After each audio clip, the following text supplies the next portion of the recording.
Hare Krishna Maharaj, please set my humble obeisances unto your feet.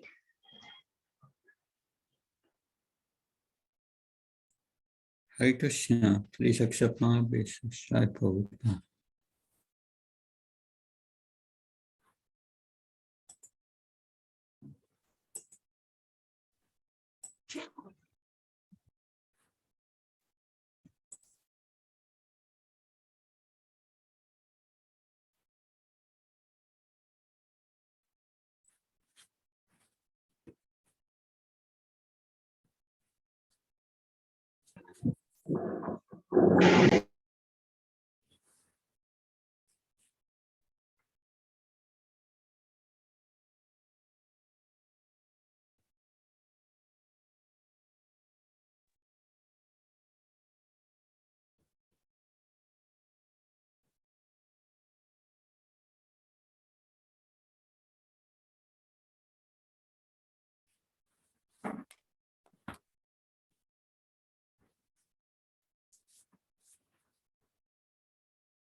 Omajana Timandasyan Sanasnakam Saksvamilitam Yena Tasmai Shri Gurave Namah Shri Chaitanyamanopistam Stapitam Yena Bhutam Svamagapagadamyam Dadati Svapadantikam Vandeham Shri Shri Yuda Padakamalam Shiram Vaishnavam Shah Shri Rupam Jagajatam Saganaragnatam Vatam Tam Satjivam Sadvaitam Savadutam Parjana Saitam Shri Krishna Chaitanya Devam Shri Radha Krishna Padan Saganalita Shivshakam Vitam Shah Hey Krishna Karuna Sindhudina Bandhu Jatpate Gopesha Gopakanta Radhakanta Namastate Tapta Kansna Gaurangi Radhe Vrindavaneshwari Vishvanu Sutadevi Pranamama Hare Priya Vancha Kalpa Vishankri Pasanve Visa Padnam Pavanabhyo Vaishnavyo Namo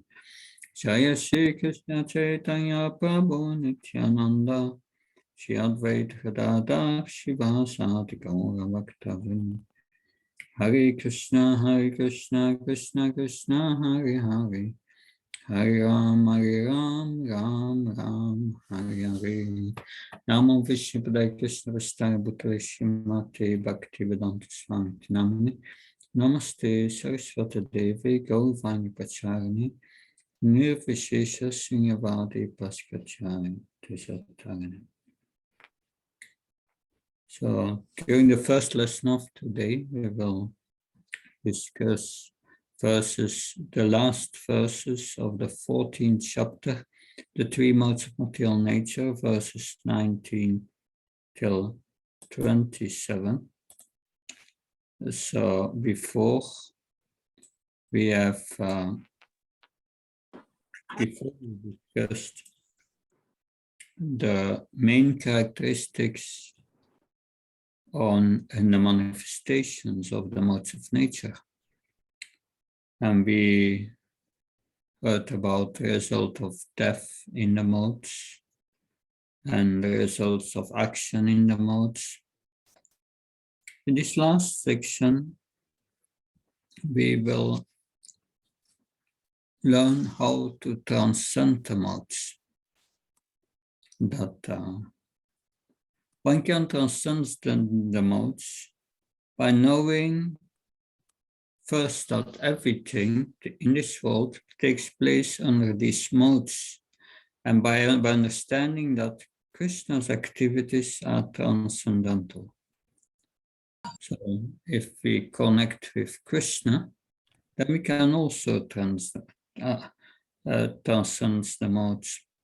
And how to do that? That is explained in these verses.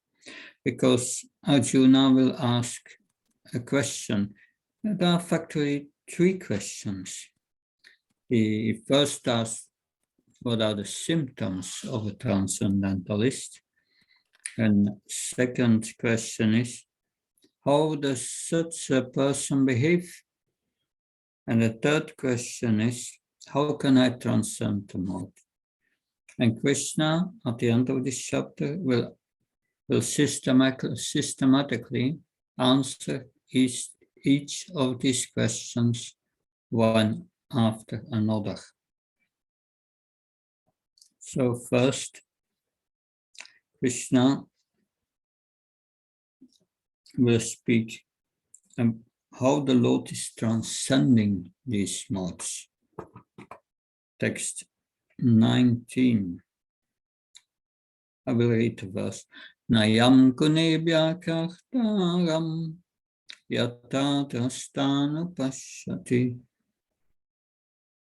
kunebhya sa param veti madbhavam sodigachati.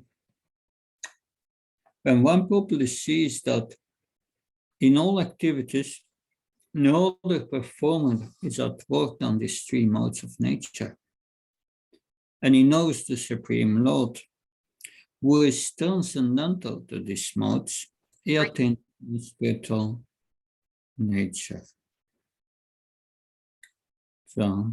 So one can understand all the activities in these modes simply by learning this from a bona fide spiritual master. So we can learn from those who are in full Krishna consciousness that the signs of the activities in terms of these material modes of nature. Actually, Krishna said before, we are not a performer of these activities.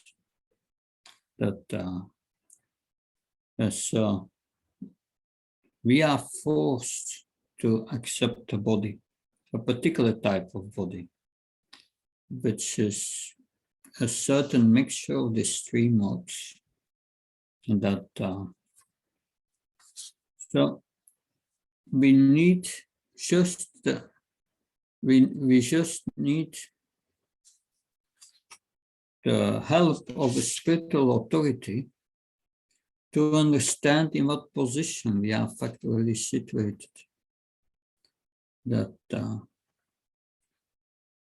Because if we are in Krishna consciousness, then we are not controlled by these material modes of nature. That's already said before in the 7th chapter. Evayasya gunamaya mama maya dharachya mami vayi prapachanti mayam itam tarantite. So Krishna says there that yes, these three modes are very difficult to overcome, but one who has surrendered them to me can easily cross beyond that. So we heard that before. But first we need to see things as they are. Once we see what's really happening, then the influence of material nature upon us will diminish. Text 20.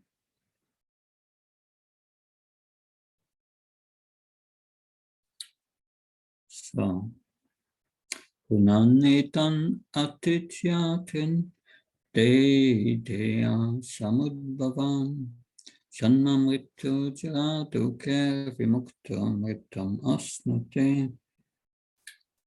So an embodied being is able to transcend these three modes associated with the material body.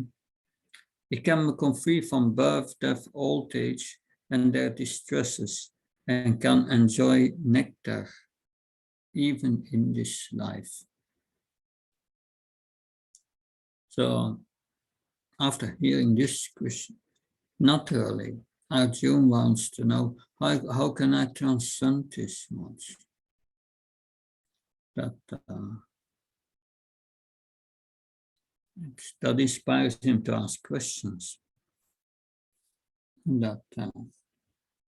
So, by advancement in spiritual knowledge, one can enjoy spiritual happiness even while existing in this body. Yes.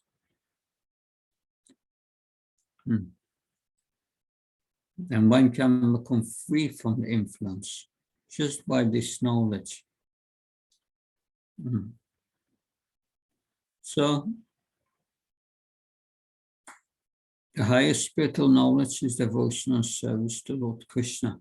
So, devotional service in Krishna consciousness is therefore the sign of liberation from material environment. One who is Krishna conscious is liberated. Now, 21, we have these three questions that Arjuna is asking. Can someone read the Sanskrit and the translation, please, of this text? 21.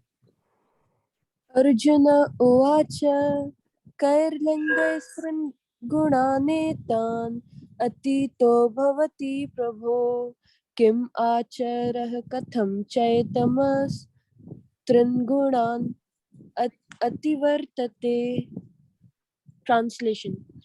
O my Lord, O my dear Lord, which symptom is one known who is transcendental to these three modes? What is his behavior, and how does he transcend the modes of nature? Hare Krishna. Thank you. So Arjuna is asking three questions. First, he inquires about the symptoms of such a transcendental person, that it is a bit similar to the question he asked in the second chapter, that where he asked, this is 254. What are the symptoms of those whose consciousness is merged in transcendence? How does he speak? What is his language? How does he sit? And how does he walk? It's very similar. Here he's asking which symptoms is one known who is transcendental to this modes. Yeah, same question. What is his behavior? Before he asked, how does he speak? What is his language? And how does he transcend the modes of nature? So the first question is the symptoms. The second question is what are its activities? That are these regulated activities, non-regulated activities? And third is, how can I transcend these modes? So first, he will answer the first question about the symptoms. Text 22 till 25. I will read the Sanskrit and then someone can read the translation. Shri Bhagavan Vacha Prakasham San Pravittim Shamoane Vasapandava Natvasti Sampavittani Navitanani Kankshati Udashina Vattas Ashino Guner Yona Vichalyate Guna Vartanta Ityevam Yo Vastis Vatishtatinengate Samduka Sukasvasta Samulastasna Kanshana Tulya Priya Priyodhyas Tulya Nindatma Samstuti Manapamana Tulyas Tulya Mitra Ripaksayam Sabrahma Parichari Gunatitra Sauchate. So, The Supreme Personality of Godhead said, O son of Pandu, he who does not hate illumination, attachment, and delusion, when they are present or long for them, when they disappear, who is unwavering and undisturbed through all these reactions of the material qualities, remaining neutral and transcendental, knowing that the modes alone are active, who is situated in the self and regards alike happiness and distress, who looks upon a lump of earth, a stone, and a piece of gold with an equal eye, who is equal toward the desirable and undesirable, who is steady, situated equally well in praise and blame, honor and dishonor, who treats alike both friend and enemy, and who has renounced all material activities, such a person is said to have transcended the modes of nature. Thank you. In the Bhagavad Srila Prabhupada writes, a person transcendently situated has no envy and does not hanker for anything. So that's no envy. That's very important. The reason why we are in this material world is envy of Krishna. That's the root cause. Please given that up is non-envious. That we have also heard that in the 12th chapter, verses 14 till 20, are also giving symptoms of one with Krishna consciousness. And the first symptom there is Advesta Sarvabhutanam, one who is non-envious to all living entities, and no hankering, no material desire. That's a high platform, but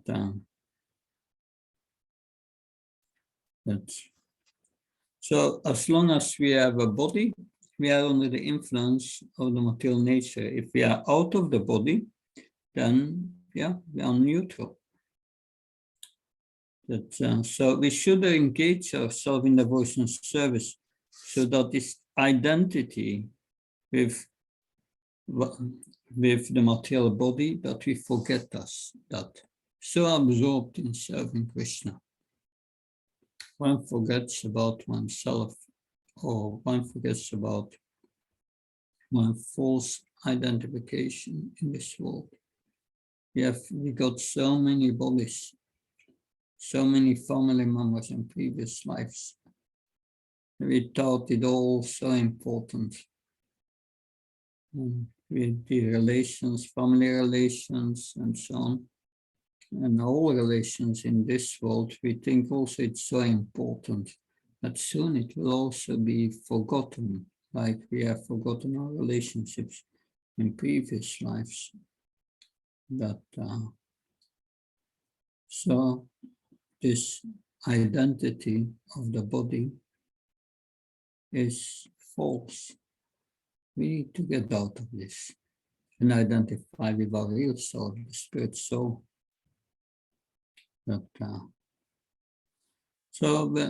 Because on the body, the material modes will act, but the soul has nothing to do with it. So we should become aloof. So a self-realized person does not want to enjoy the body and does not want to get out it either. He's transcendently situated. As a devotee, he does not try to become free from the modes of material nature. That's just an effect from being absorbed in Krishna consciousness. But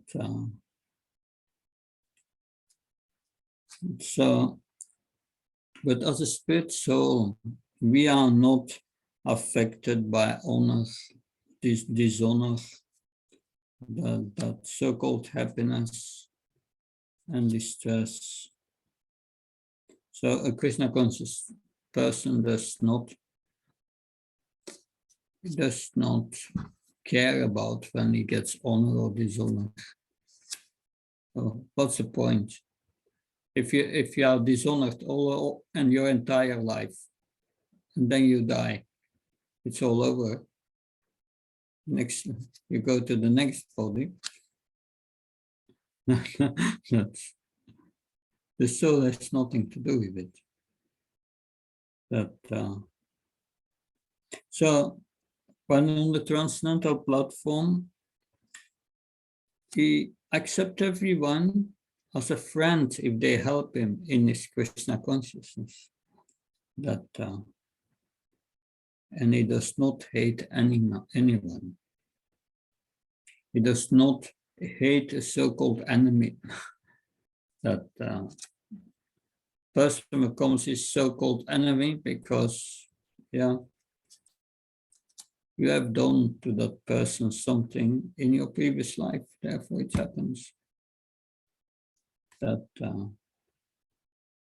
So he knows I have nothing to do with this material world.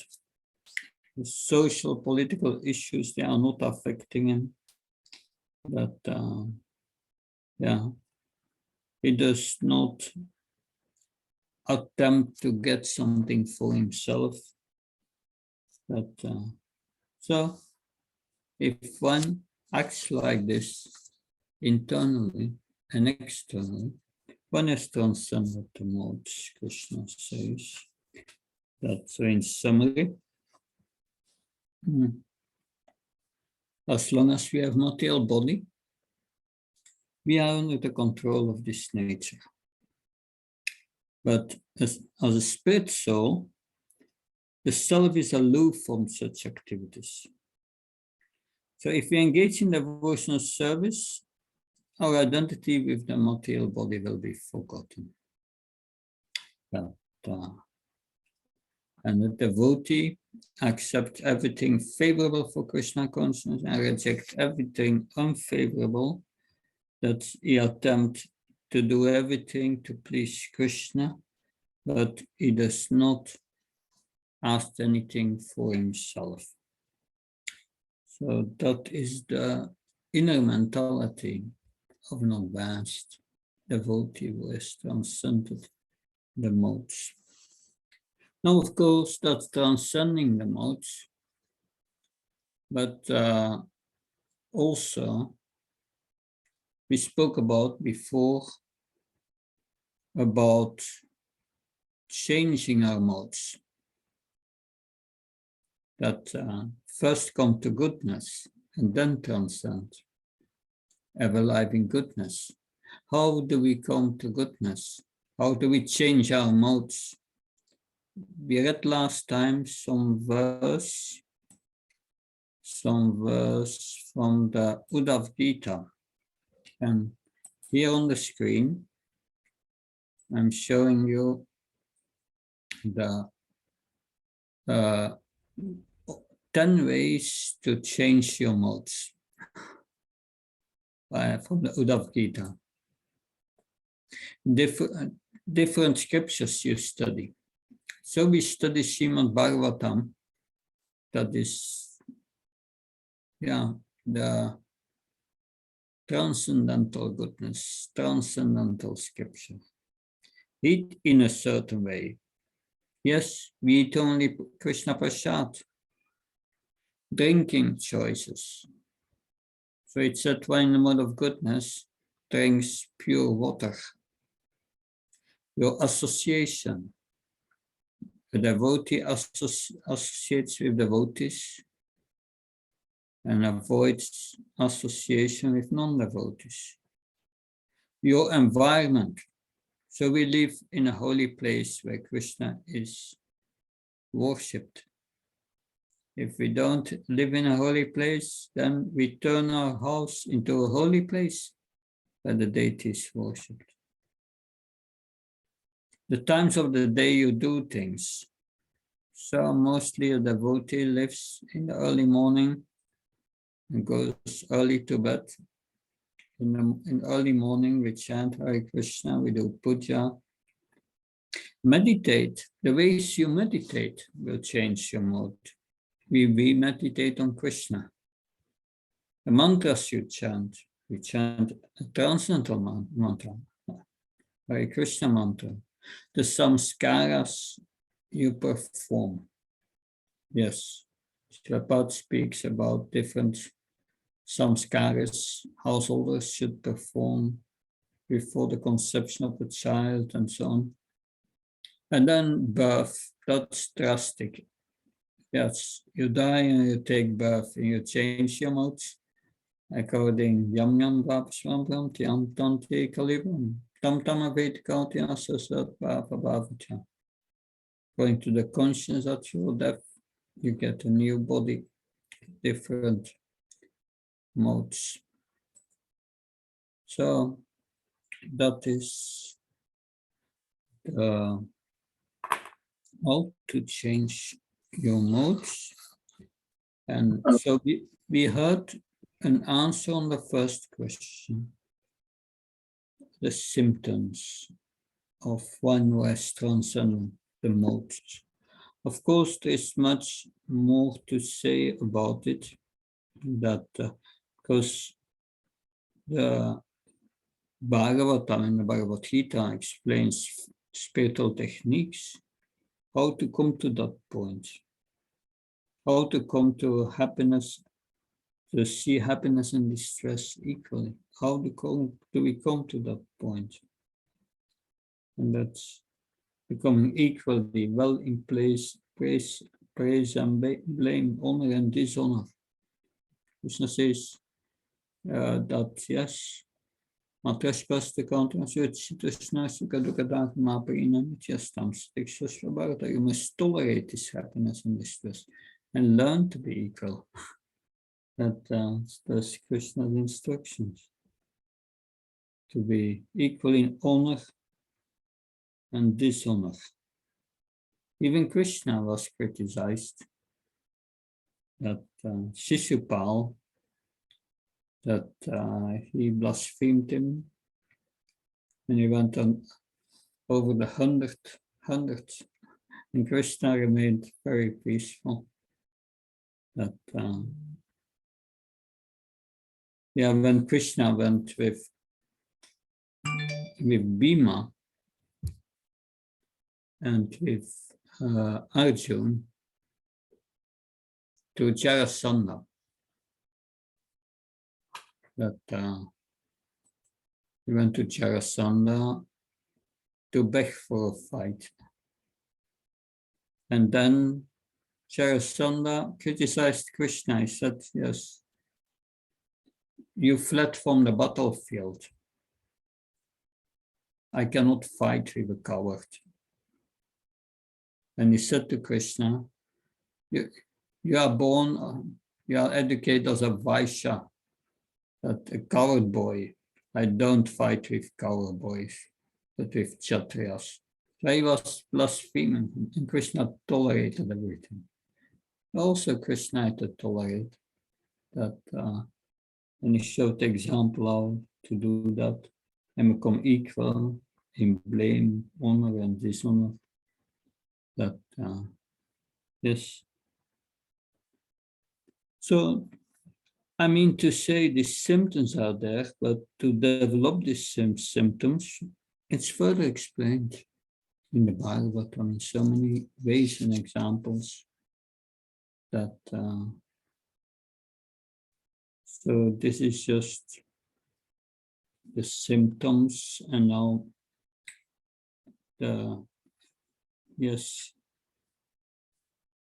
now Krishna will explain how to transcend these modes, and that is usually a memorization verse.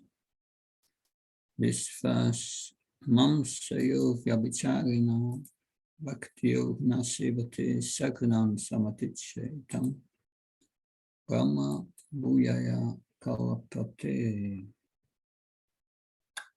When we engage in full devotional service, unfailing in all circumstances, at once transcends the modes of material nature and thus comes to the level of Brahman. So that's the third question, which is answered by the Supreme Lord. That so, how can we attain this transcendental position? full devotional service, Srila Prabhupada writes, and unfailing in all circumstances. That, full, as also described in the Bhagavatam. Savaipum saparo dharmo yato bhaktir adukse ahait kapatiyata yayatma suprasidati. Pure devotional service is the, this is the natural occupation for all humans, humankind. The highest occupation is pure devotional service. And that this pure devotional service, to be full and unfailing, must have two qualities. Ahaituka apatiyata. It must be done without any material motivation. Ahaituki. Apatiyata means without any interruption, always. So it's not a part-time job. So instead of putting our consciousness within all these activities of the modes of nature, we need to transfer our consciousness to Krishna activities. So when one is engaged in devotional service, when one is engaged in devotional service, then one transcends these modes. But what does it mean? Devotional service is bhakti. Bhakti is a Sanskrit word. Srila Prabhupada in English, because there's no word for in English, he translated it as devotional service, two parts, devotion and service. Devotion is the internal part, our consciousness. And the service is done with the body and the senses. That's the external part. Both must be there. That's important because we are the consciousness. So we must be there with our consciousness. Otherwise, only the body is there. There was one devotee who said to another devotee, I didn't see you in the Srimad Bhagavatam class this morning. And the devotee said, oh, no, I was there. I was sitting there at the back.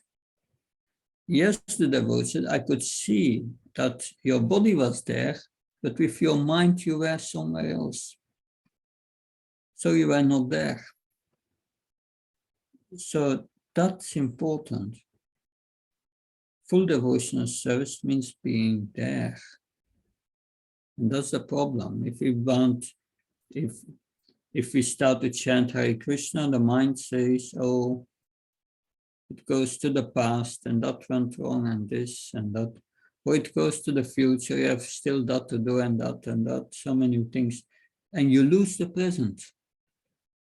To be there with your consciousness, you must be in the present. Because the present is everything, is the only thing we have. The present. That is very important. That to be there with our consciousness. Always. That, of course, in the beginning when we perform devotional service, it's not there. It's more external and mechanistic. But still, if we do it on the order of the spiritual master, with full of Vaidhi Sadhana Bhakti, it will purify us. It will purify us. Then gradually the consciousness will be there. It's like Brahmananda in the beginning. I think I said that last time, that when Brahmananda said to Srila Prabhupada on 22nd Avenue in the beginning, Swamiji, you want us to bow down before you. but I do not feel bowing down. Srila Prabhupada replied, just bow down, the feeling will come. So that's the point. Full devotional service. So if one is engaged in full devotional service, then one has considered to transcend the modes of nature. So if we surrender to Krishna, that's what surrender means, full devotional service, then we transcend these modes. So Srila Prabhupada gives here an analogy. The Lord says that his nature is eternal, blissful, and full of knowledge. And the living entities are part and parcel of the Supreme, as gold particles are part of the gold mine. Thus, a living entity in a spiritual position is as good as gold, or as good as Krishna in quality, not in quantity, but in quality. We are also Satchidananda in a pure state. So if one is not situated in the same transcendental position as the Lord, one cannot serve the Lord. That's an important point. This devotional service is done in the transcendental position, full devotional service. Because Srila Prabhupada makes again an analogy, second analogy here, that if you want to be a personal assistant to the king, you must acquire the qualifications that to assist the king. So one can serve the Parabrahman Krishna by coming to the Brahman platform, the spiritual platform. So this means one must qualify and becomes one with Brahman. Brahma Bhutta Pashanatmana Shostina Kamshtina. Shostina Kamshati. Shoshati, lamenting, is going to the past. Kamshati means hankering, going to the future. Now you have to be in the present. That's Brahman, being there in the present. So then, then we will realize that as a jiva, a spirit soul, we are Brahman. We are also spiritual.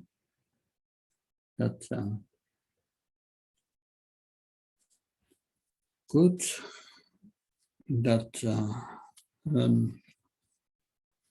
Summary of what has been said.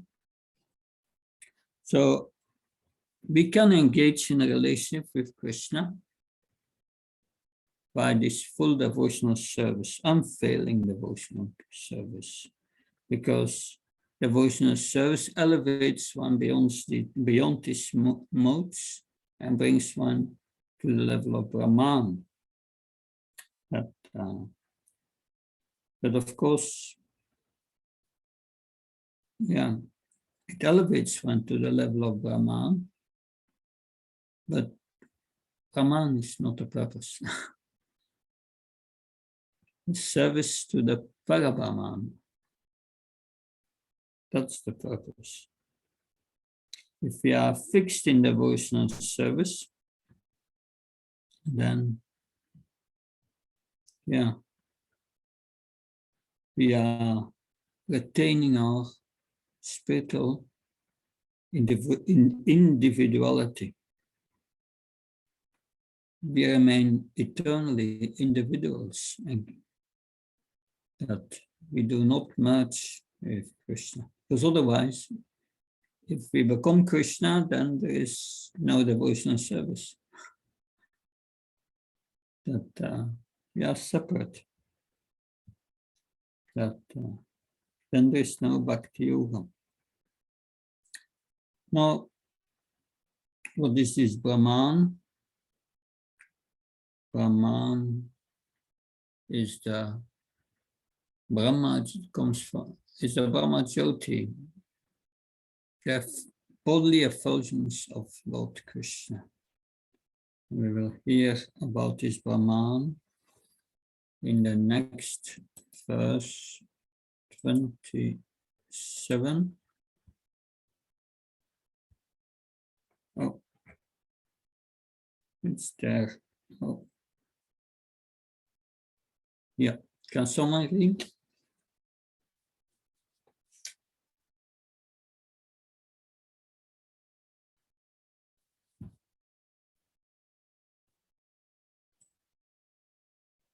Someone wants to read, please? Yeah. ब्रह्मणो हि प्रतिष्ठातम् अमृतस्यावयस्य sorry.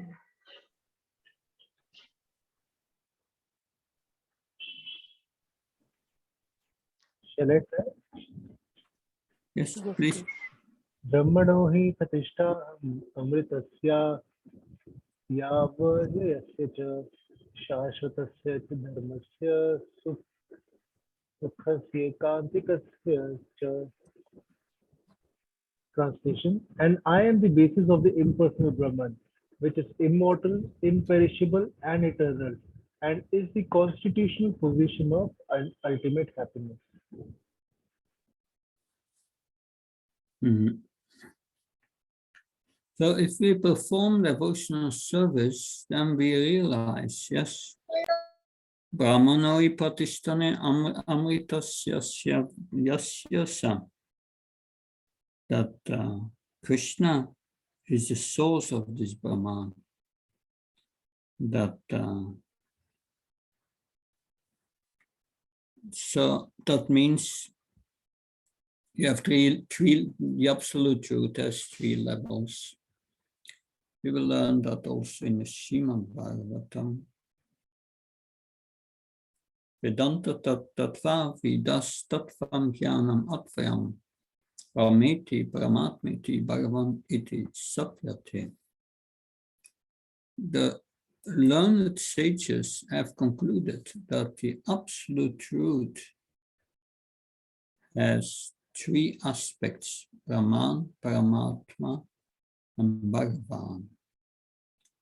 Shiva Goswami explains these three aspects are all three the absolute truth, but the full qualities of the absolute truth are only realized in the Bhagavan aspect. And the Bhagavan aspect includes the Paramatma and Brahman aspect, because Paramatma is an expansion of Brahman, and Brahman is, Paramatma is an expansion of Bhagavan, and Brahman is the bodily effulgence of Bhagavan. And then you have Bhagavan. And Bhagavan has his energies, material and spiritual energies. That's where it goes wrong with the impersonalists. They cannot explain where the energies are coming from. But they are Krishna's energies, which he explained in 7.4 and 7.5.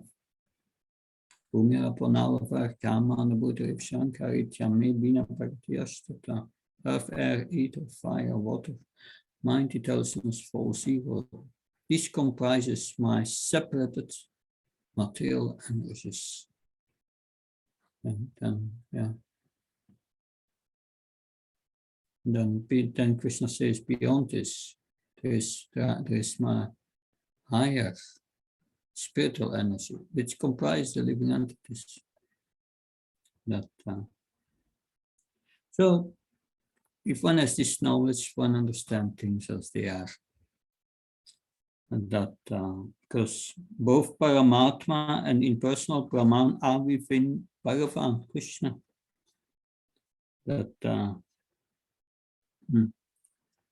So, that's what Lord Krishna said in the 3rd chapter at the end.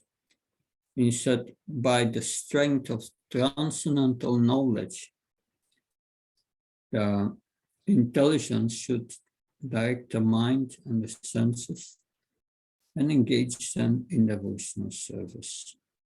But first you need to cultivate spiritual knowledge. And then you can, by that spiritual knowledge, you can rise yourself from a conditioned state to the understanding that you are Brahman, spiritual. And that this Brahman stage is the first stage of spiritual realization. That then one realizes I'm Brahman, I'm not his body. Of course, then one has to go further and realize who one is. One is not his body, but who am I? Gopi Bhakta Kamala Das. We are the servant of the servant of the servant of the Supreme Lord. We will hear in the next chapter, Krishna defines the jiva, the spirit soul. He says, Mamaivam Sochi Velaka Jiva Bhuta Sanatna.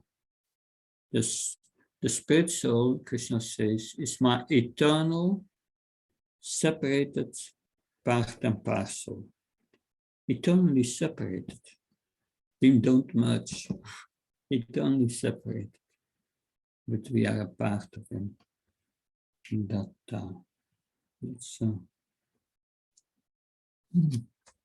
So we should not stay in that Brahman position. We have to realize then to the Paramatma realization. And then after that, realize the Supreme Personality of Godhead. So we have examples from that in the Bhagavatam. The 4 Kumaras, they were first situated in the Brahman conception. But then they were liberated, but they did not understand about their, they did not understand about their, real nature as a spirit soul. They were confused about their spiritual identity.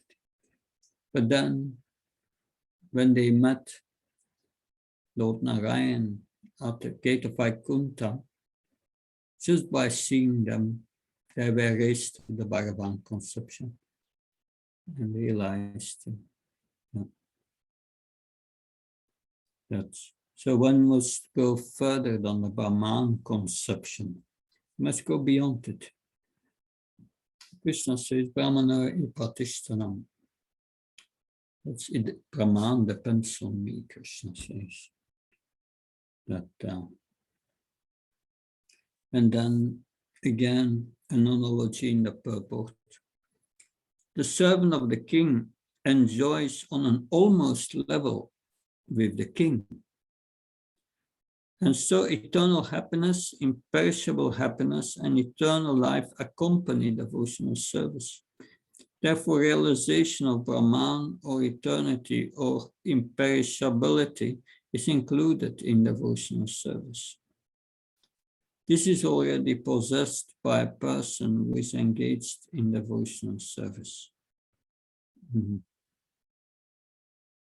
Yeah.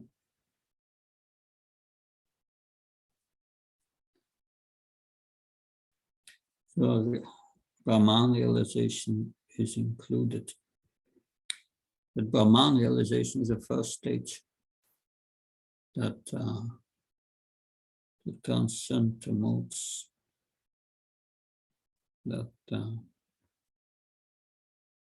So by engagement in devotional service in full Krishna consciousness, he immediately is situated in the transcendental position, and his unlawful desire to control material nature is removed.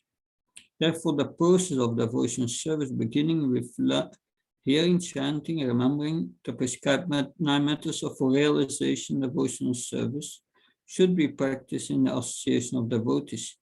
Held by such association, the influence of and by the influence of the spiritual master, one's desires to dominate is removed, and one becomes firmly situated in the Lord's transcendental loving service. Interesting, Srila Prabhupada writes, and by the association and by the influence of the spiritual master, by the mercy of the spiritual master, that so our desire to exploit this world is removed, and we become situated in devotional service, that transcendental loving service. Therefore, it's called transcendental loving service.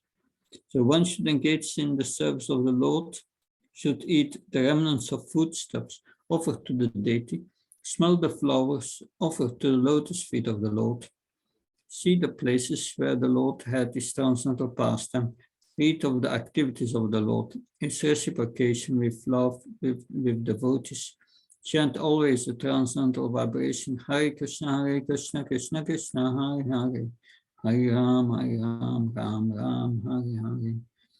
Observe the fasting days, commemorating the appearance and disappearance of the Lord and his devotees.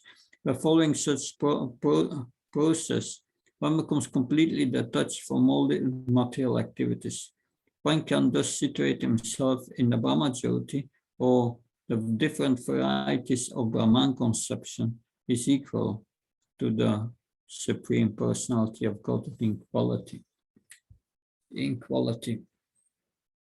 So we must, in consciousness, we must have the same quality as the Supreme Lord to serve him. That's done by all these activities, always engaged in service of the Lord. Only eat Krishna prasadam, smell the flowers of it to the Lord, hear about him, that, chant Hare Krishna, Shravanam, Kirtanam, Vishnu Smaranam, Archanam, Dasyam, Atmani Vedam, Archanam Vanam Dasyam, Atmani Vedam. That 9 forms of devotion service that mentioned to Prahlad Maharaj, to his father, who did not like it. But what can we do? We must first accept Krishna as the Supreme Personality of Godhead. So the foundation is we must know that we are Brahman, a spirit soul. That's the foundation. Realizing that is Brahman realization. That and then one must engage in devotional service and further realize that Krishna is the source of Brahman. That's the essence explained here. So when a devotee approaches Krishna, then there is an exchange of 6 opulences. 6 opulences. Krishna is the most powerful, the most famous, the most touched, the most knowledgeable. And so, for the devotee, eternal life and impersonal happiness automatically accompany devotional service. So we don't have to worry about our liberation. We are fully engaged in devotional service. You have surpassed liberation. Liberation is Brahman realization. But we have to go beyond it, beyond liberation. Liberation is not a big thing in Krishna consciousness. That's a side effect.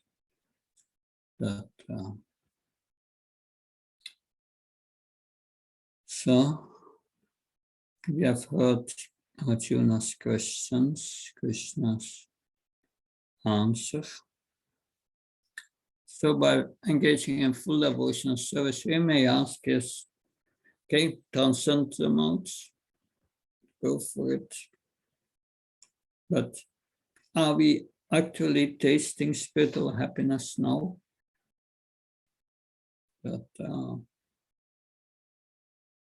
also we hear important arguments here from Lord Krishna against impersonalism.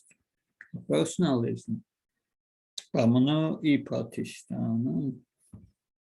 That's the Brahman is subordinate to me. So Brahman is not the highest realization. That's a problem for the impersonalist. They have to misinterpret this. So their direct meaning is very clear. That, so if you read all these qualities, look in your heart. How am I doing? Do I become aloof of all these things? Are we affected by social and political issues and so on? That, so this is questions for self-reflection. So this was chapter 14. And any questions?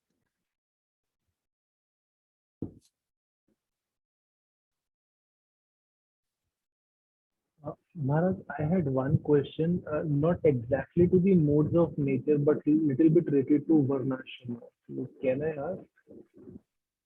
Yeah, let's see. Please go. Maharaj, what I was thinking that we hear that Varnashrama, Devi Varnashrama is based on Guna and Karma. That Krishna says that like this is based on Guna Karma Vibhagasha. But I was just thinking of the example of Karna. Everyone thought that he is not from the Kshatriya family. Although he was possessing the qualities of a Kshatriya, he was still called as a Surputra, that he is from born in a lower family. So why was it even at the time when Krishna himself was present that the Varna of a person was decided based on his birth and not everyone was seeing that he's very much qualified, but still because of his birth everyone was thinking that he is not qualified. Yeah, you are speaking about Arjun? Karna was not allowed in that Swayamvar of Draupadi.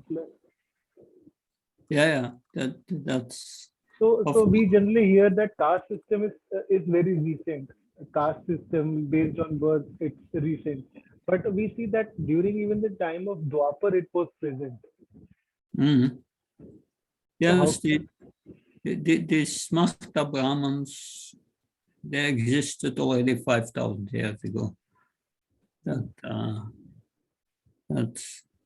they wanted to, but of course that they are the motivation behind this is envy. That envy of Krishna, and that envy of Krishna makes one proud. There's pride about one's own strength. Yarashana was thinking, I'm the greatest. That I'm not going to fight with Krishna, who is a Vaishya. That it's all out of envy that these things happening, and in Kali Yuga it becomes rampant. So there are no qualified Brahmins, but everyone thinks himself a Brahmin by quality, by birth. That's the bodily concept of life which takes over. But the point is, Krishna says we must act according to our guna and karma. Karma and guna. Guna karma vibhaga.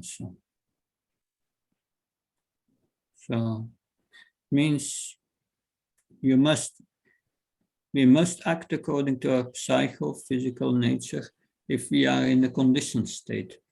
We heard before about two svadharmas, a spiritual and a material svadharma. That if we must, as long as we are conditioned, we must act according to our material svadharma, according to our guna and karma, our psychophysical nature. Otherwise, we will not be satisfied. And we need to use that psychophysical nature for haritoshnam in the service of Krishna. But if we are purified in heart, we can act on our spiritual svadharma. Then you can do whatever you need.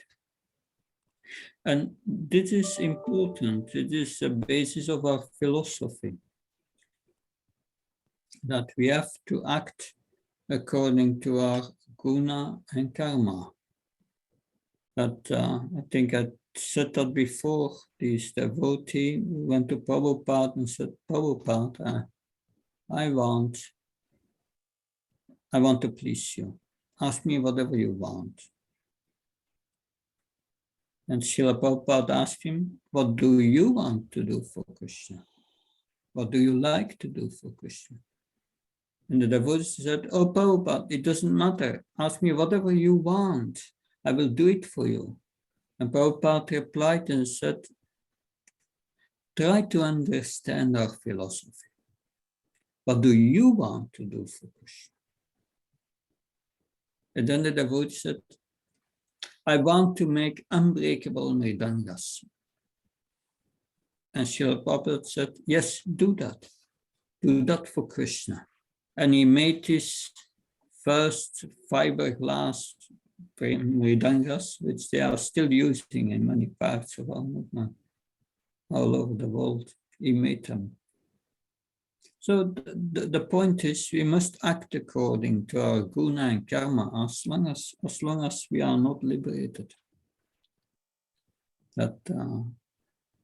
So we must find out how we are conditioned by this mode. And that's not so difficult.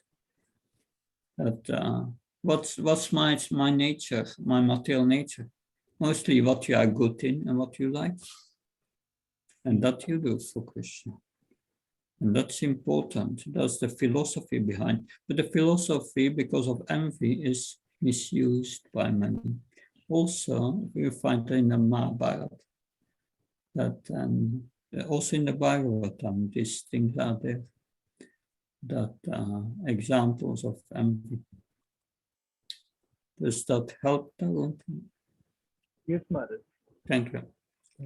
So, Aradhya, please.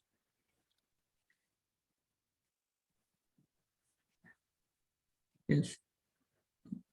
You have a question? Yeah, so Maharaj, a bit network problem was just breaking. Maharaj, like we heard this thing many a times. Am I audible, Maharaj? Yes, I'm hearing you.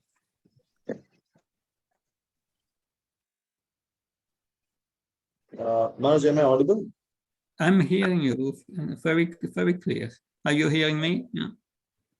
Okay. Maharaj, I'm saying that many a times this thing happens that we do hear that we all are under some modes of nature, and till we are not liberated, we should try to act. We better don't try to act otherwise, and try to engage in the services also that suits our nature. But Maharaj, many a times it happens is like if you have lots of passion, mode of passion is predominantly higher. So many a times that aspect of humility, especially when we deal with our counselors or our seniors, it's not easy to follow everything what they say. Mm. So Maharaj, in such a circumstance, I mean, how should we act? And then we get to hear that you are not humble, you don't follow us, and they are right also. So what to do in such a case?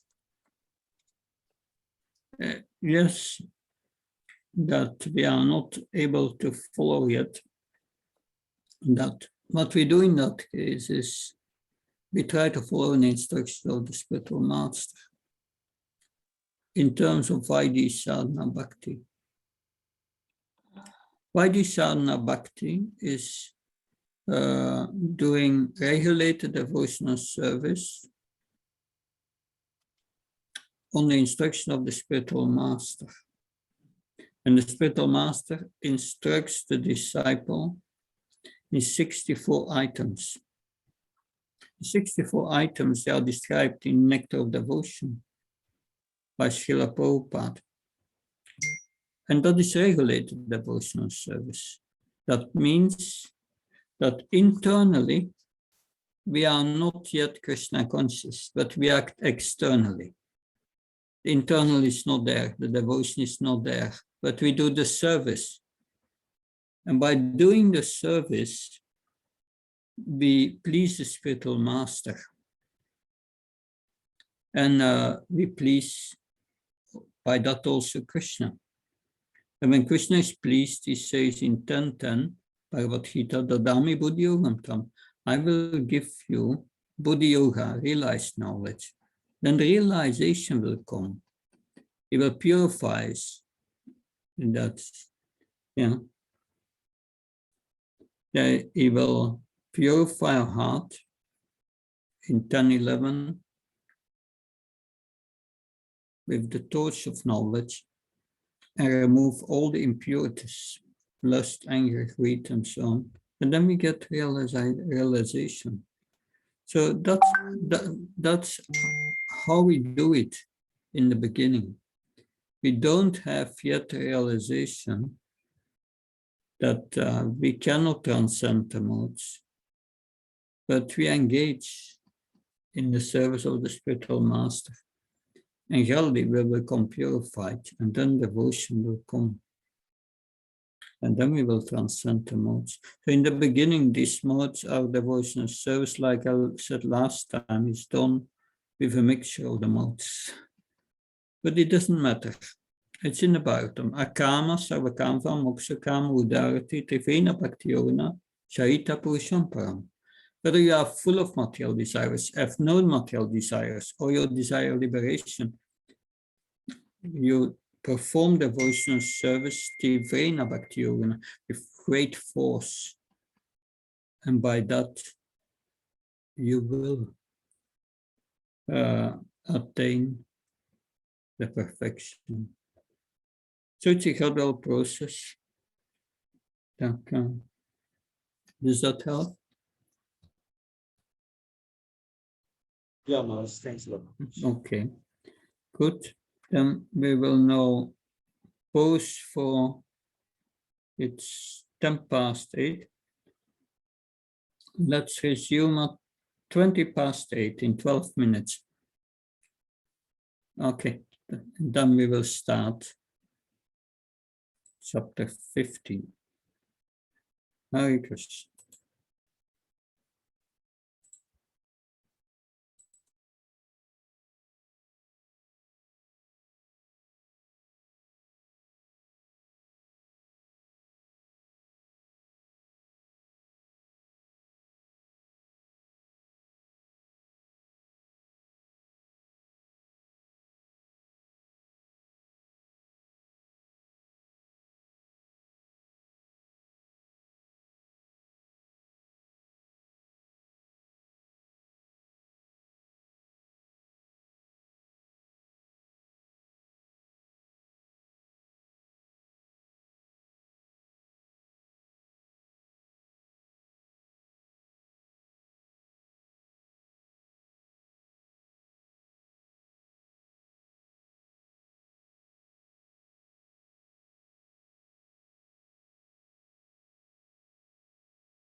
Hare Krishna.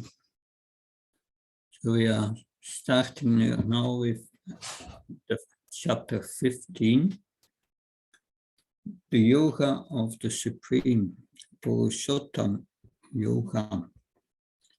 That in this chapter, because in the previous chapter, Lord Krishna has explained about the three modes and how to liberate oneself by transcending these modes by devotional service. And so he explained in the 14th chapter how to attain liberation by transcending the modes. But in the 15th chapter, in the beginning of the 15th chapter, Lord Krishna will give an analogy, the analogy of the sattvata, the banyan tree. The banyan tree, and describes the living entities, how they are struggling with material existence, situated in this tree, in different residential quarters and tunnels within this banyan tree. And we will hear how this tree in this material world is a reflection of the original spiritual tree in the spiritual world. That and one must detach oneself by surrendering to Krishna and go to the spiritual world. So in verse 1 to 4, we will hear about this description of this sattvata, this banyan tree. And then in the 5th verse, we will hear the position of liberation. That how to attain liberation and what it means. In the rest of the chapter, Krishna describes Purushottam Yoga, that the yoga of the Supreme. That and at the end of this 15th chapter, we have the Trishloka Gita. We will hear more about that. But first, the banyan tree. Shri Bhagavan Vacha Urtvamulamada Sakam Asvatam Prau Afyam Shadam Siyasya Parnani Yastam Veda Saveda Vit. The Supreme Personality of Godhead said, it is said here that there is an imperishable banyan tree that has its roots upward and its branches down, and whose leaves are the Vedic hymns. One who knows this tree is the knower of the Vedas. That so there is an imperishable banyan tree, roots upwards and branches and down. That so what is the purpose of Vedic study? Srila Prabhupada writes in the purport. So that will be explained by Lord Krishna in this chapter in verse 15. Vedasa sarvad ame vavitya vedanta ket vedaviti vacham. I'm to be known by all the Vedas. And I'm the compiler of the Vedas and the knower of the Vedas. So the purpose of the Vedas is to know Krishna, to understand Krishna. So, but one who is in Krishna consciousness and engaged in devotional service, he already knows Krishna.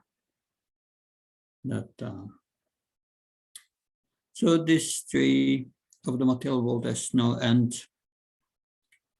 And when we become attached to this tree, we cannot be liberated. So we will hear that we must detach ourselves,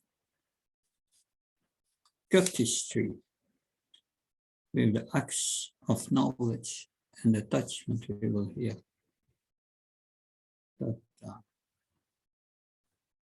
But if one understands this tree of illusion, then we can get out of it. If we know what's going on. So, if we perform devotional service means we become attached to Krishna. If we become attached to Krishna, we become detached from this world. That's going together. So, our business is to become attached to Krishna. And that's, yes, you have different persons, different philosophies. That the impersonalists, they want to become detached from the material world and detached from Krishna. But that does not work. Then you have the sahajas. They want to become attached to Krishna, but they want also to be attached to sense gratification. That's not working. That's what's said here. We must be attached to Krishna and detached from this world. And that's, if we are attached to Krishna, we are detached from this world. Sahajas cannot become attached to Krishna because they don't want to give up sense gratification. So, and then this verse represents the fruits. They present the results of the living entities, namely religion, economic development, sense gratification, and liberation. So we can see that the tree on the bank reflect upon the water with their branches down and roots up. In other words, the tree of the material world is only a reflection of the real tree of the spiritual world. The reflection of the spiritual world is situated on desire. It's situated on desire. So here we have this tree on the screen. Yes, that's reflection on desire. Here, the root of this tree down here is desire. That's a spiritual tree, that's a material tree. And here you have the desire.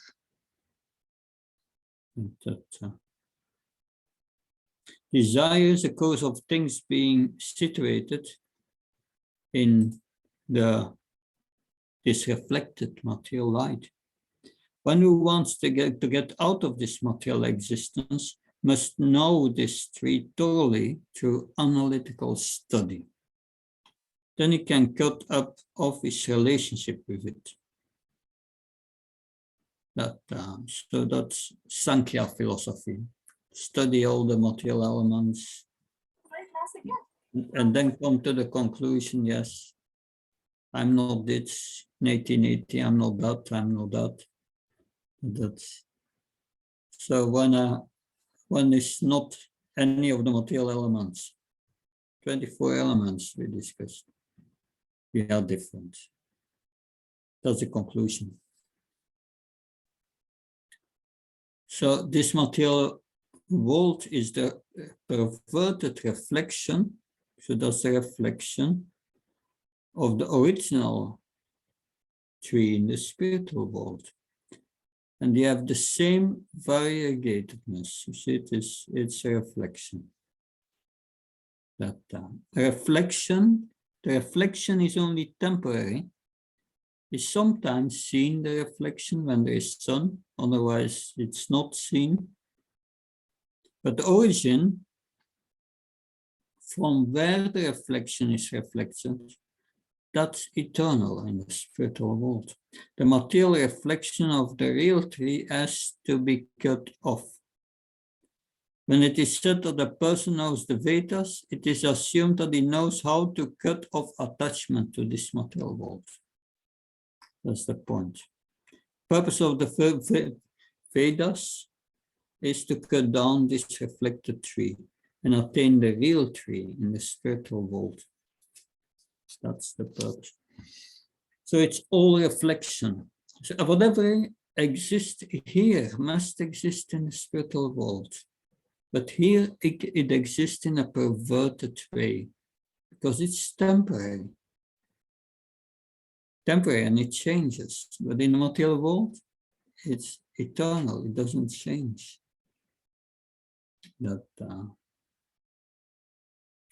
So now, further description of the tree in text 2. Adashortvam prashitastasya saka Guna pravita vishaya pravala Adashamula nanushantatani karmanu bandini manushaloke. The branches of this tree extend downwards and upward, nourished by the three modes of material nature. The twigs are the object of the senses. This tree has also roots going down, and these are bound to the fruitive actions of human society. So the tree is nourished by the three modes of material nature. That there are different material modes, and there are different species of life are manifested to this tree. The twigs are considered to be the sense objects. Twigs here, sense objects.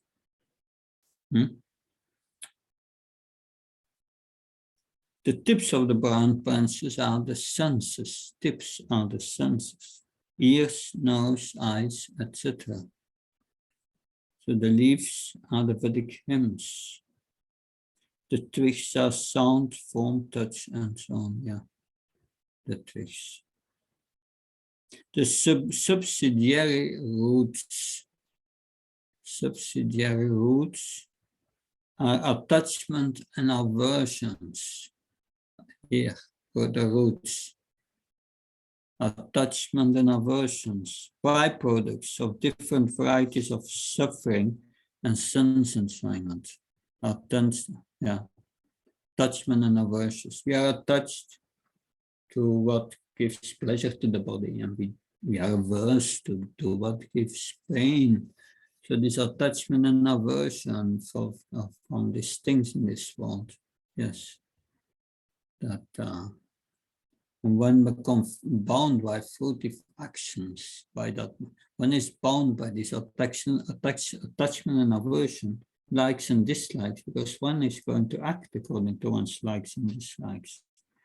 And the tendencies toward piety and impiety are considered to develop from these secondary roots. Secondary roots.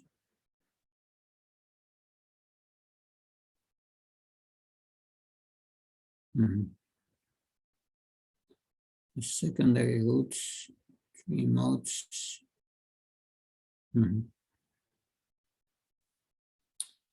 It comes down to this earth and living entities come down to this earth, removes its karma, fruitive activities to promotion. The planet of human beings is considered the field of activities. So you have different residential quarters.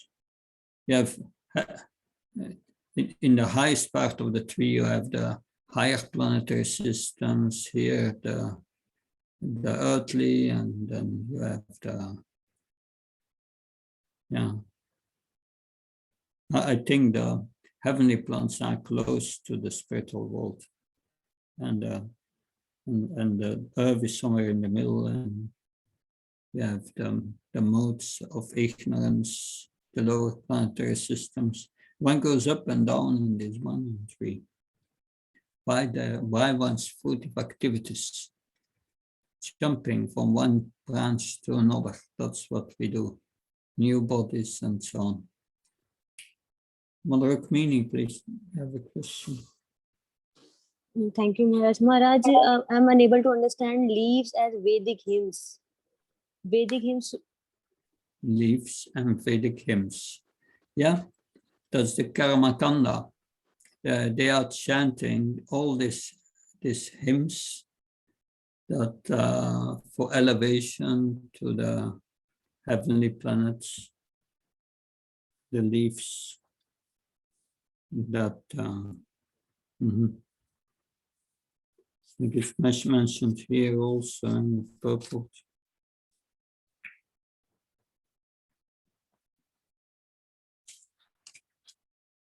Yeah, in the first verse, the leaves are the Vedic hymns that it's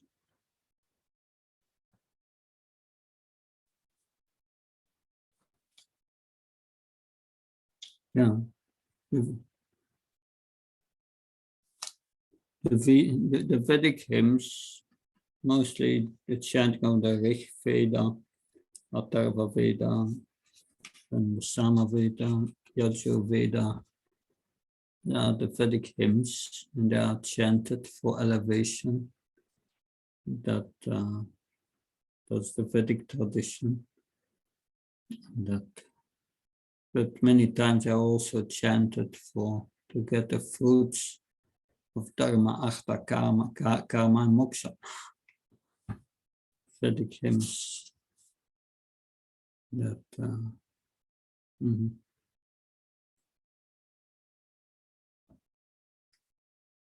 yeah, but if one knows the Vedas, then one knows the purpose of these hymns. Because many don't know the purpose. The Karmakandis, they chant these hymns, but to get the fruits of Dharma, Artha, Karma, and Moksha. But the real purpose of these Vedic hymns is to glorify the Supreme Personality of Godhead. That's the purpose. So that's the point of these hymns. Text 3-4.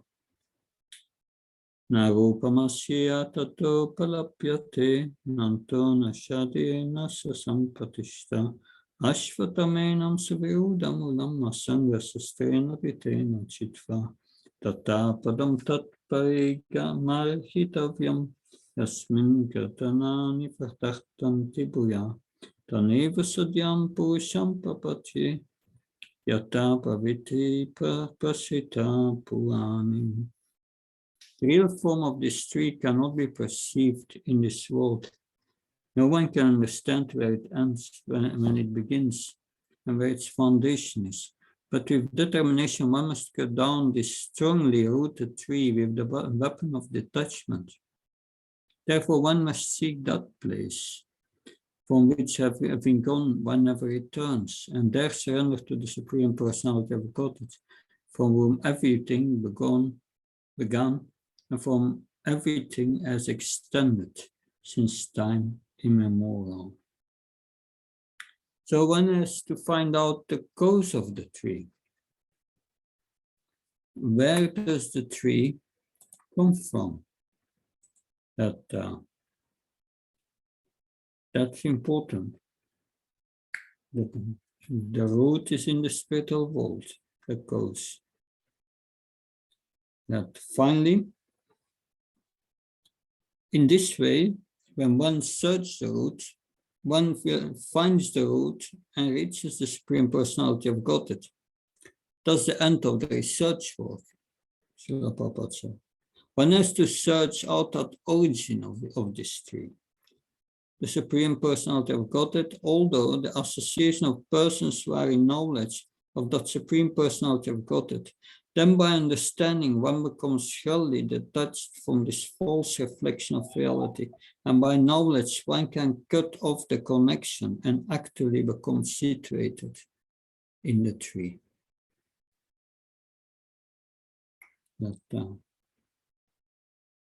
Yeah.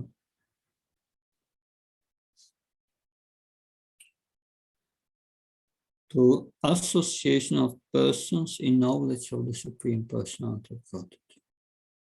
That's the process. And by that association, one must understand, get knowledge of the Supreme Personality of Godhead. And by that knowledge, one becomes detached from this material world. The same thing, if we become attached to Krishna, we become detached from this material world. We can cut off the connection. So in other words, like here on the screen, we see, find one in knowledge. That's the first thing. Hear from him and get some bandhagyan from him about our relationship with the Lord. Who am I? With Krishna, what is our relationship? And then surrender to the Lord, engage in devotional service through the spiritual master, without false prestige, not being in illusion, give up association. And then one can attain the eternal abode. That's described in the next verse.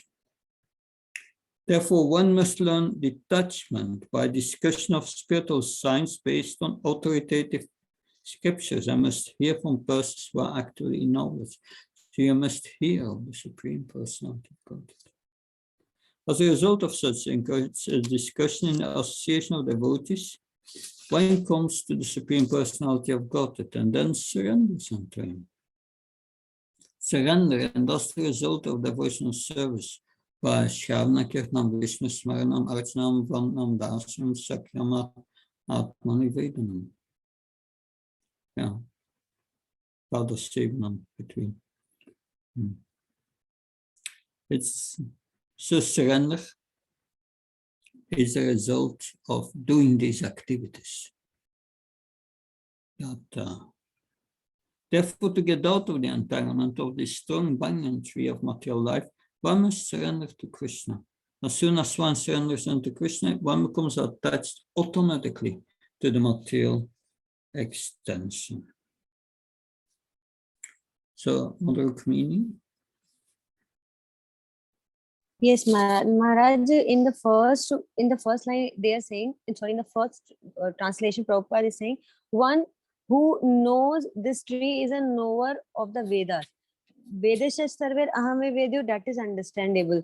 But knowing this tree is a knower of Vedas, how to understand this? I'm not able to get into my mind this thing. And Maharaj, if we are talking about this tree, so tree means whole tree, which in spiritual world and in material world. Two question. And third question is, Maharaj, spiritual world is 3/4, material world just is 1/4. So how to get the same replica? Three questions is coming in my mind, Maharaj. Can you repeat first your first question? Yes, Maharaj. One who knows this tree is a knower of the Vedas. And that is understandable that knower of the Vedas is Krishna, Vedesha Sarve. So knowing this tree is a knower of the Vedas means what? Yeah. Knowing this tree means knowing the source of this tree. And then you know the Vedas, the source of this tree is Krishna, because this tree is his energy. And your second question? And if you're talking about this tree means which is in spiritual world and in material world, the whole tree, or just a tree is in the spiritual world and in the material it's just a replica. So we are talking about both, or we are talking about just a replica? No, the banyan tree in this material world is a reflection of the original tree in the spiritual world. Yes. And your third question? No. So yes, Maharaj. But so we are talking about here is just about the replica part. This tree means we are talking about just the replica part. We are speaking about finding the root of the tree. Which of the tree? Root. The root. And the root of the tree is in the spiritual world. So it means finding out the spiritual world and go back. Maharaj, but root's replica is also here in the material world. Root replica is here in this Yeah, material world. the replica is here, but it's temporary. Okay. It will disappear. Okay. Thank you, Yeah. Maharaj. And the last question is, I'm not remembering the source, but I read somewhere in the Bhagavatam, I think, this material world is just 1/4 and 3/4 is the spiritual world. So how this replica like this, if the spiritual world is 3/4 and material world is just 1/4 part? Yeah, that you can try to use material logic to understand that, but it will not work. That's not a way to understand the situation. That it's not by logic. That yes, this original tree may be 3 times bigger than the original tree, but anyway, it's an analogy. Analogy is not perfect, but the idea is there. But, Thank you so much, Maharaj. so I just want to summarize again.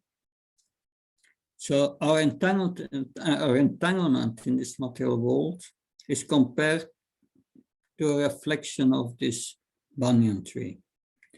And we are wandering from one branch to another, trying to enjoy the fruit, sometime in the heavenly planet, sometime in hellish planets, sometimes as a human, sometimes as an animal of a plant, but we go up and down in this tree, going from one branch to another, trying to enjoy, and we can find no end of it.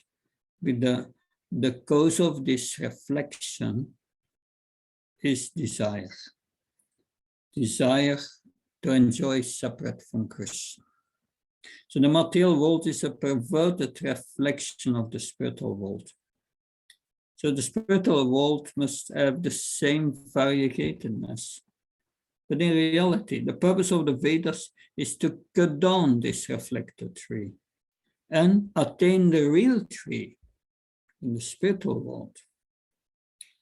That, yeah, depending on which branch we are in this tree, we have a certain body and a certain planet and a certain type of senses that and we will be attracted to the twigs, to the sense objects. That but the real tree of this the real form of this tree cannot be performed in this world. One must search out the origin of this tree. And the origin of this tree is the Supreme Lord. That's the purpose. And we can only find that out through the association of pure devotees. By hearing their discussions of spiritual science, one comes to surrender to Krishna, and automatically one becomes detached from this world. So now, how does that surrendering process work to get out of this tree? How does it work? That we find here, surrender to the Lord, to the spiritual master, no false prestige, that he is the Lord of material nature, not in illusion, give up false association, and free from dualities.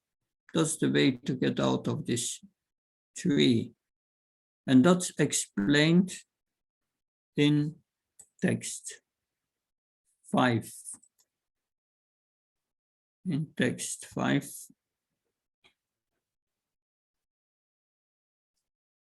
Nirmamamavachita sangadosha Adhyatma nitya vinivita kama.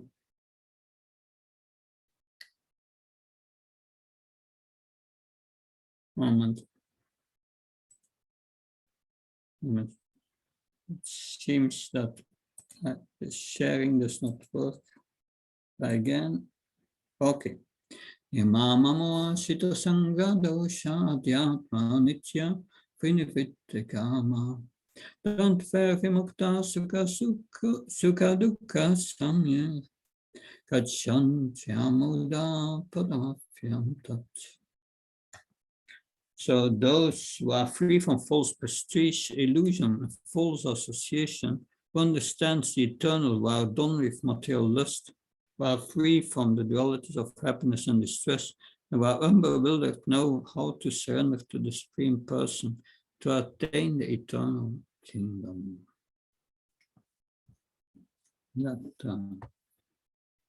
So the surrendering process starts with becoming free from the illusion of pride. Pride means that's I have this, I'm so capable, I'm the doer, I'm the controller. We will hear more about this illusion of pride in the next chapter, the demoniac. That's one thing, I'm the Lord of everything, of the whole world. So one must give that up. We are completely under the controls of material nature. We are not the lords, not the controller, but we are the controlled. If one becomes aware of that, one becomes humble. It frees one from false association and then cultivates spiritual knowledge. So that's the first thing. You must give up your pride and envy, and then you can receive transcendental knowledge and understand it. Otherwise, you cannot understand it. There's false association means, identifying with the body. And then cultivate spiritual knowledge. When one gains this understanding of things as they are in this world, one becomes free from the dualities of good and bad. Attachment and aversion is gone. And then one can surrender to the Supreme Lord. This is deep philosophy. And it's very important, this verse. This verse describes the consciousness of a liberated person. So when a liberated person is free from delusion caused by pride, and then one can begin to surrender. So this is what Prabhupada writes here. The first qualification is that one should not be deluded by pride. First qualification means one must be humble. Humility is the first item of knowledge. We heard in the 13th chapter, right? Amanitvam. That's free from pride. There's Trinata Pisnitsne, Taura Visaisne, Amana Namanadana, Kirtanyasdana, Amana Manadana. One must be ready to give honor to others and not ask honor for oneself. So, free from pride. So for one who is expecting some honor in the material world, it's not possible to surrender to the Supreme Person, Srila Prabhupada writes. So pride is illusion, and the whole world moves under this impression. People are considering their land deserve to belong to human society, and they have divided the land under the false impression that they are the proprietors. This is my land.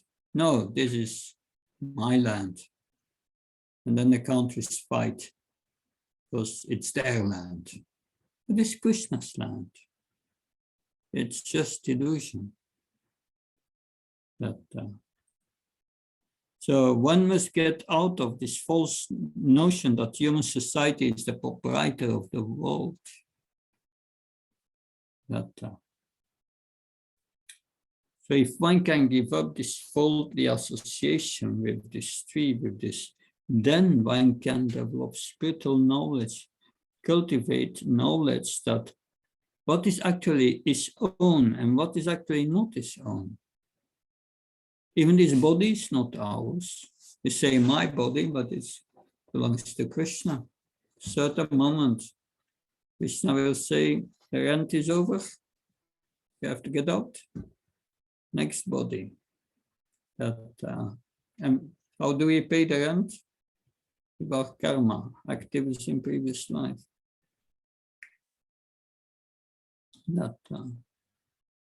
So when one has an understanding of things as they are, he becomes free from the dual conceptions of happiness and distress.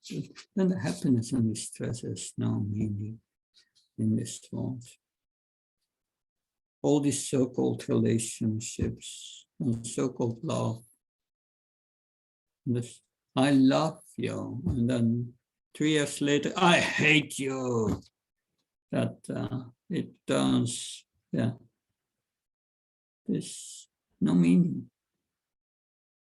We went to so many lifetimes. We're attached to so many people.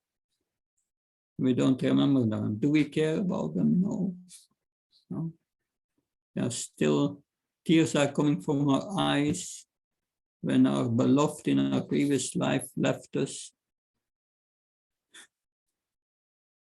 It doesn't make sense.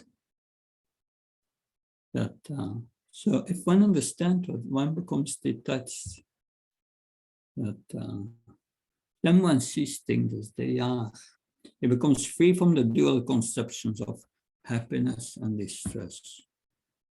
Happiness, full belly. One thinks one is happy. But, there's no pain of hunger anymore. It's all illusion. So when in full knowledge surrenders to the Supreme Lord, because that's our real relationship, eternal relationship. That relationship will never break. So, in summary, this verse says that the surrendering process begins with freedom from illusion of pride, thinking that one is the Lord of the world. It frees one from false association, then one can cultivate spiritual knowledge. That if one can become free from these dualities of attachment and aversion, then one can surrender to the Supreme Lord. Like I said before in the previous chapter, you have to be in the present.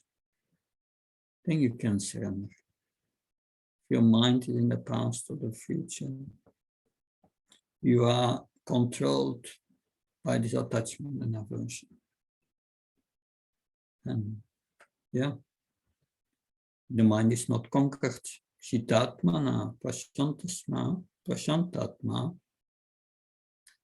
Paramatma, Samahita. When one has Chitta Atmana, conquers the mind, one is Prashanatma, peaceful, then one comes in contact with Krishna. Then one can understand Krishna in the heart. Good. And now from text 6 onwards, 6 and 7 is the beginning of Purushottam Yoga. A very interesting section. Okay, just a moment.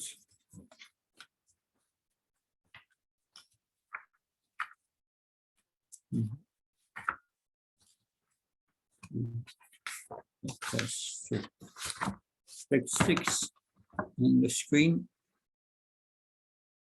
Can someone read the verse? Yes, Maharaj. Na tatmasya suryo na shashanko na pavakaha yadgatva na nivartante taddhama paramam mama. That supreme abode of mine is not illuminated by the sun or moon, nor by fire or electricity. Those who reach it never return to this material world. So, yes, the spiritual world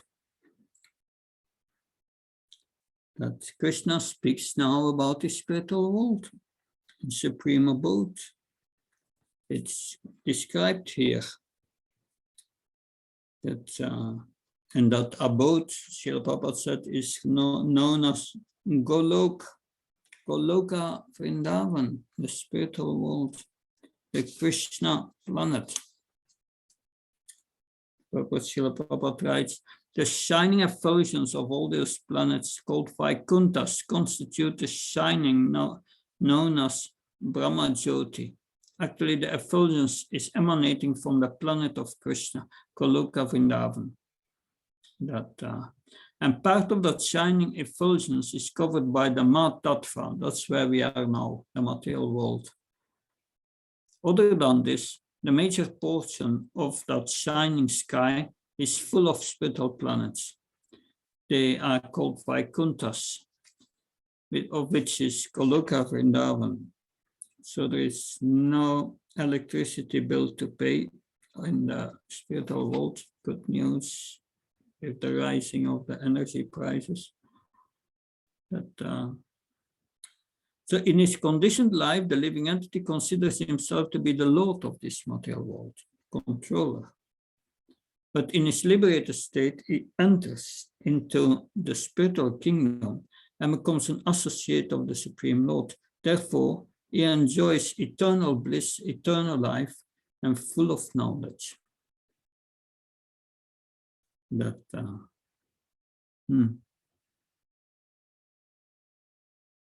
So two different things. In the material world, we consider ourselves the lord of the material world.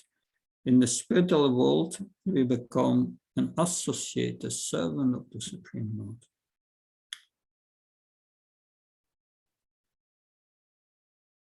If we take to Krishna consciousness, there is a chance of gradually becoming detached, gradually, as our heart becomes purified. We start to see the futility of all this attachment in this world. Srila Prabhupada, that knows when his business collapsed. Not much he could do about it. And then he had to leave his family. So many things happened in his life beyond his control, but it was Krishna driving him to take sannyas.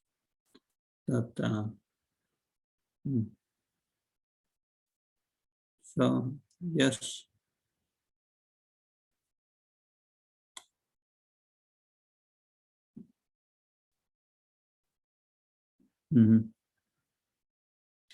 But if he takes the Krishna consciousness, there is a chance of gradually becoming detached. One has to associate himself with devotees who are in Krishna consciousness. That he must become attached to the devotional service of the Lord. Therefore, one should take it very seriously.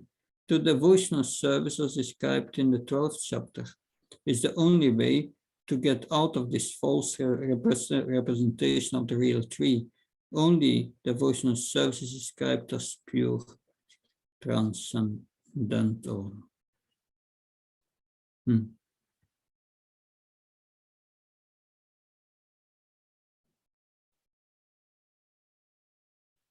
that's the process that Srila Prabhupada explains here. That we become gradually detached from this material world. And we start not to take this material world too serious. And I was just telling about Srila Prabhupada, that his business collapsed and so on. And later, when he was telling that to the devotees, he said, when I think about, I must laugh, Srila Prabhupada. He was laughing. So these things are not very serious. That everything collapsed. Now, yes. So in the spiritual world, everything is illuminated by the Brahmajyoti, everything is liberated and enjoys spiritual bliss. And we have to extricate, to get ourselves out of this false tree and transfer ourselves to the transcendental world. That's what Krishna is saying here. And now, 15.7, that is also a memorization verse, because this verse defines our identity. Krishna says, Mamaivam Shochivelke Jiva Bhuta Sanatnam, Manasastranindriyani Prakatistani Karshati.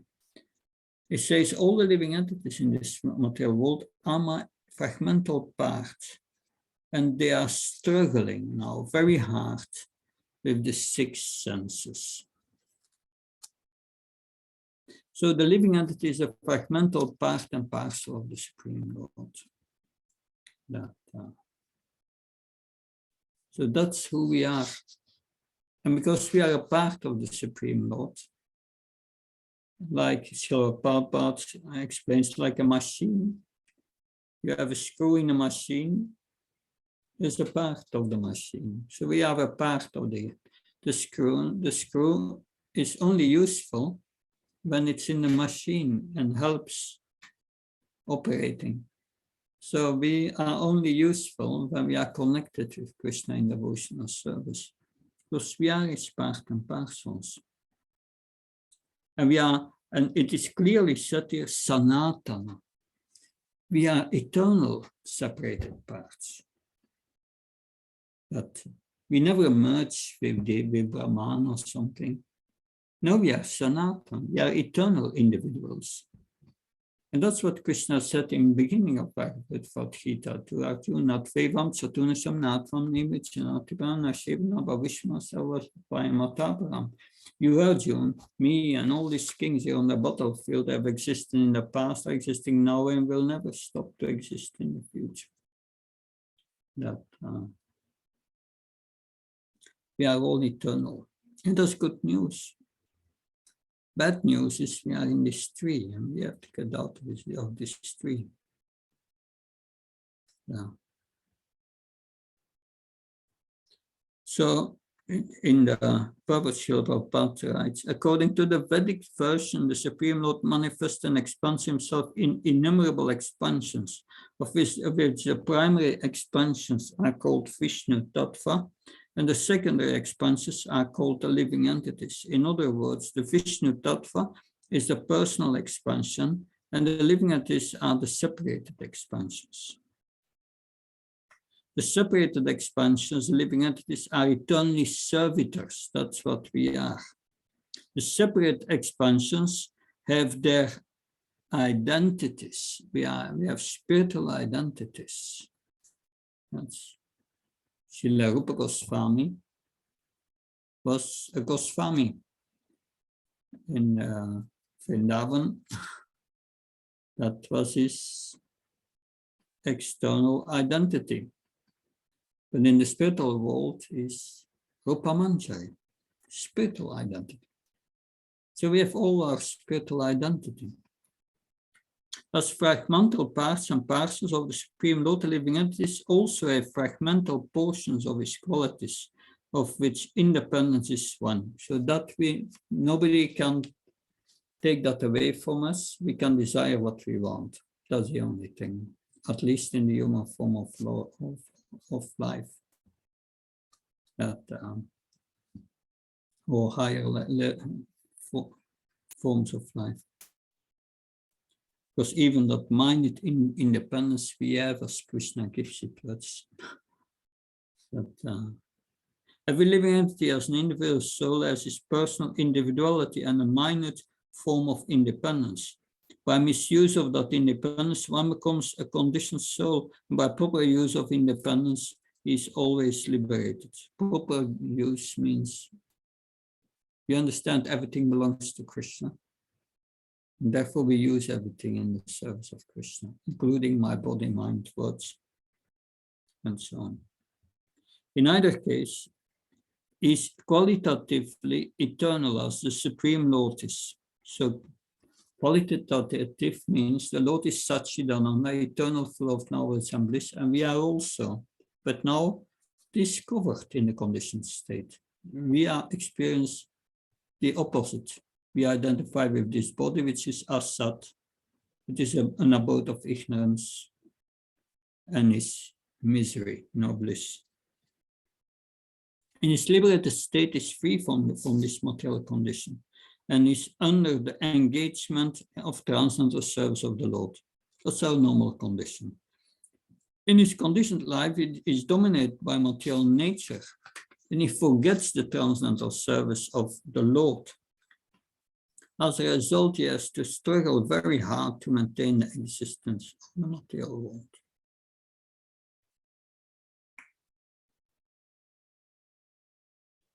So, Srila Prabhupada further makes a few important points here. It is clear, however, in this verse that the conditioned soul is covered by the material body, with mind and senses, and when it's liberated, this material covering perishes. So the body, subtle and gross body, are coverings. The spirit soul has its own thinking, feeling, and willing, but that's now covered.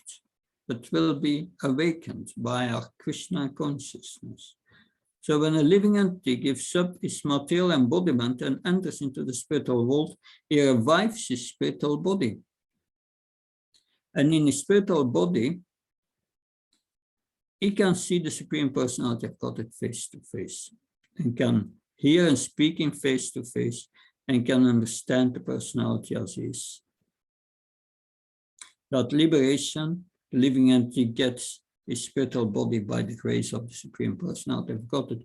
This is described in the first canto when Narada tells about his previous life, how he was chanting Hare Krishna, and at a certain moment, as a flesh and lightning, he was in his spiritual eternal body. Flesh and lightning. That's how it happens. So it should be understood here that the living entity, being the fragmental part and parcel of the Supreme Lord, is qualitatively one with the Lord, just as parts of gold are also gold. Good.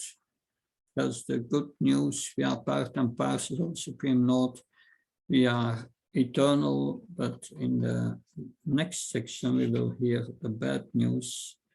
We are going from body to body. That's a problem. So, what did we hear in this Mamai Vamsochi Vilka Shiva Bhutana Sanatana verse?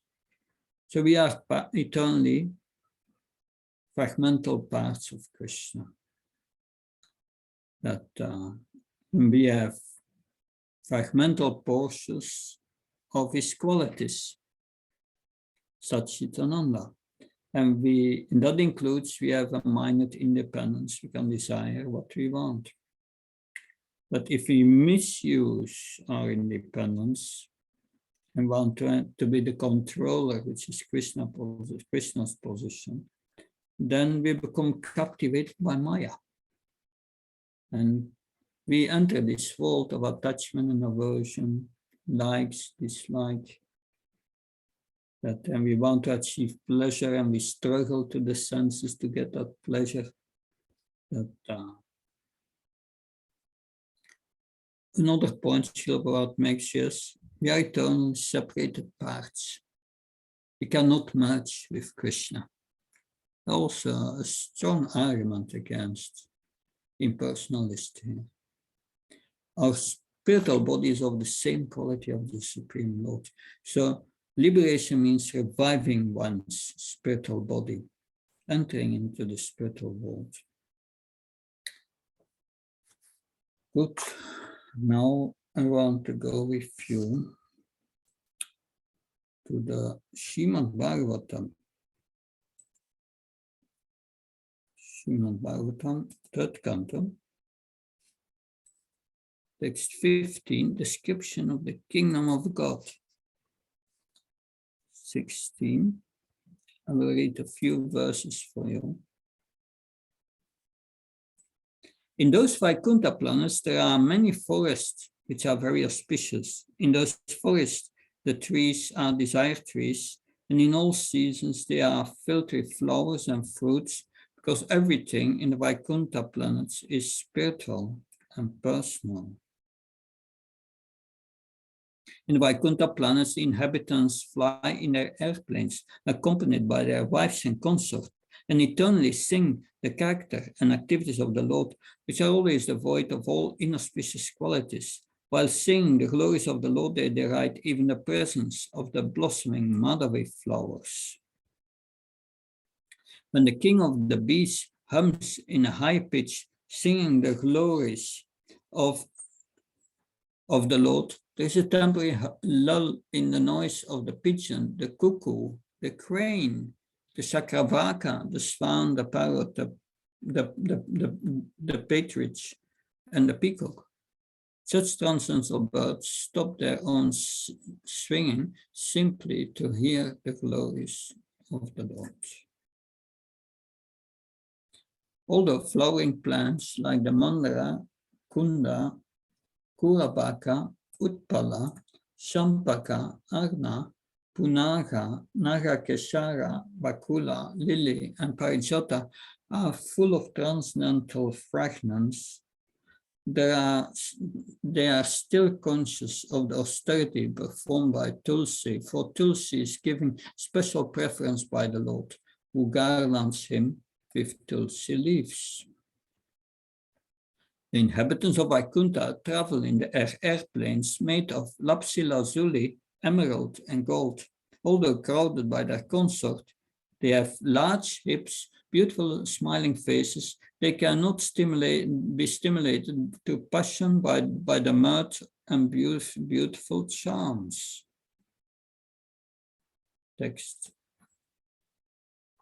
And when the ladies in Vaikuntha, planets are as beautiful as the goddess of fortune herself, such transcendental beautiful ladies, their hands playing with lotuses, in their leg bangles tinkling, are sometimes seen sweeping the marble walls, which are bedecked at intervals with golden borders, in order to receive the grace of the Supreme Personality of Godhead. 22. The goddess of fortune worship the Lord in their own gardens by offering tulsi leaves on the coral-paved banks of transcendental reservoirs of water. While offering worship to the Lord, they can see on the water the reflection of their beautiful faces with raised noses, and it appears that they have become more beautiful because of the Lord's kissing their faces. It is very much regrettable that unfortunate people do not discuss the description of the Vaikuntha planets, but engage in topics which are unworthy to hear and which bewilder one's intelligence. Those who give up the topics of Vaikuntha and take to talk of the material world are thrown into the darkness region of ignorance. Lord Brahma said, my dear demigods, the human form of life is of such importance that we also desire to have such life, for in the human form, one cannot attain perfect religious truth and knowledge. If one is in the human form of life and does not understand the Supreme Personality of Godhead and his abode, it is to be understood that he is very much affected by the influence of the external material nature. Of course, we have also maybe we can find that. Share. Think. Contents. This is the Bhagavatam. But let's see other books. Do we have that?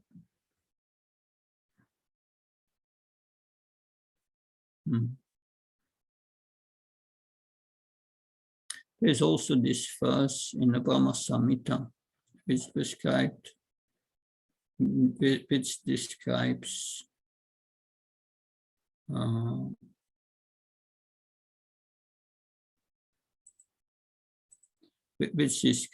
Goloka Vrindavana, Goloka Damni. But yeah, of course, there are many verses. Chintamani Prakasa, Naskalpa Vix, like Stavkesha, Abhirapi Palan, like Smisha, Sasata Sambrana Sefananam, Provinnamat, Pusham, Tamam, Bajam. So everything in the spiritual world is made of Chintamani, touchstone, and the Lord is served by many, many Lakshmis. So there are many verses in the Brahma Samhita describing Goloka in that way. So any questions, please?